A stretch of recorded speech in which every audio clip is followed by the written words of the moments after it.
Shalom saudara-saudari yang terkasih, puji Tuhan, bersyukur atas pemeliharaan Tuhan hingga hari ini kita boleh bertemu kembali melalui perenungan pagi hari ini.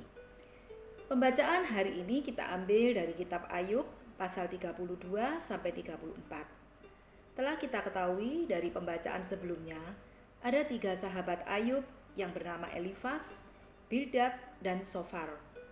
Mereka bertiga menganggap penderitaan Ayub adalah akibat dosa yang diperbuat oleh Ayub sebelumnya.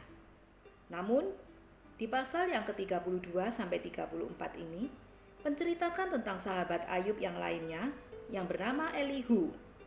Dia sahabat Ayub yang paling muda, namun memiliki pendapat yang berbeda dengan mereka bertiga.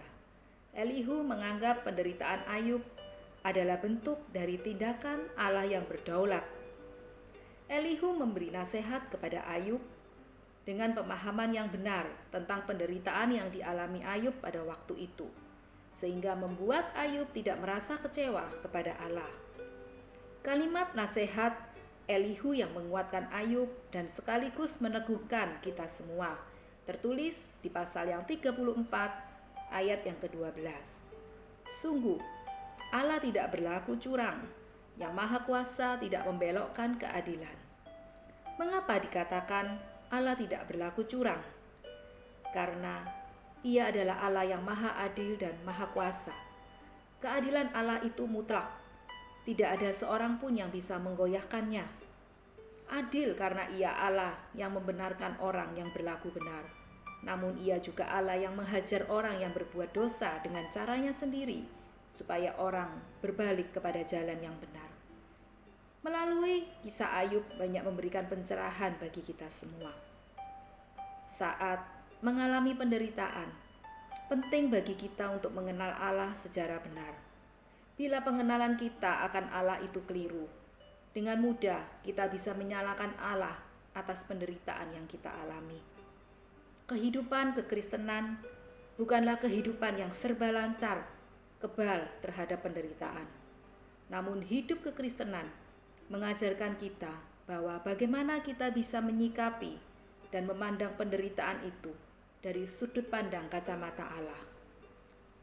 Menghidupi suatu kehidupan yang bijaksana dan sungguh-sungguh mengakui Allah sebagai satu-satunya Allah yang berdaulat adalah hal yang tidak gampang yang dilakukan hari-hari ini.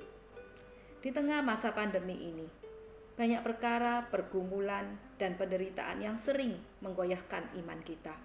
Sehingga kita menjadi khawatir, kita menjadi takut, bahkan kecewa, seolah-olah Tuhan meninggalkan kita. Janganlah pernah kita beranggapan bahwa Allah itu meninggalkan kita. Bila Allah belum bertindak untuk menolong, jangan kita menganggap bahwa Dia tidak mampu untuk menolong kita. Kita harus mempercayai hikmat Allah itu yang jauh melampaui kemampuan kita untuk memahami apa yang terjadi atas hidup kita. Setiap penderitaan yang diizinkan terjadi, pasti Allah memiliki maksud dan rencana yang baik bagi kita. Tidak jarang banyak dikatakan bahwa hadiah yang terindah atau berkat itu tidak selalu terbungkus dengan indah. Kadang Tuhan membungkusnya dengan masalah, tetapi di dalamnya selalu ada berkat yang indah. Artinya, jangan menganggap masalah atau penderitaan itu dari cara pandang manusia. Karena akal pemikiran kita itu sangat terbatas. Tetapi mari kita belajar memandangnya dari sudut pandang Allah yang sangat tidak terbatas. Dan Allah itu sanggup menyediakan jauh melampaui dari apa yang kita pikirkan. Penderitaan itu tidak akan melebihi dari kekuatan kita. Dan akan membawa dampak bagi kerohanian kita, membawa kita semakin bertumbuh, mengenal dan mengalami Dia, Allah yang berdaulat.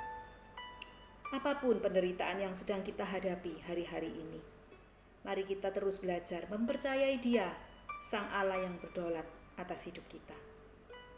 Ayat penutup mari kita baca bersama dari Yeremia pasal 29 ayat yang ke-11. Sebab aku ini mengetahui rancangan-rancangan apa yang ada padaku mengenai kamu. Demikianlah firman Tuhan, yaitu rancangan damai sejahtera dan bukan rancangan kecelakaan, untuk memberikan kepadamu hari depan yang penuh harapan. Kiranya perenungan ini boleh memberkati kita semua. Selamat berhari Minggu, Tuhan Yesus menyertai kita semua.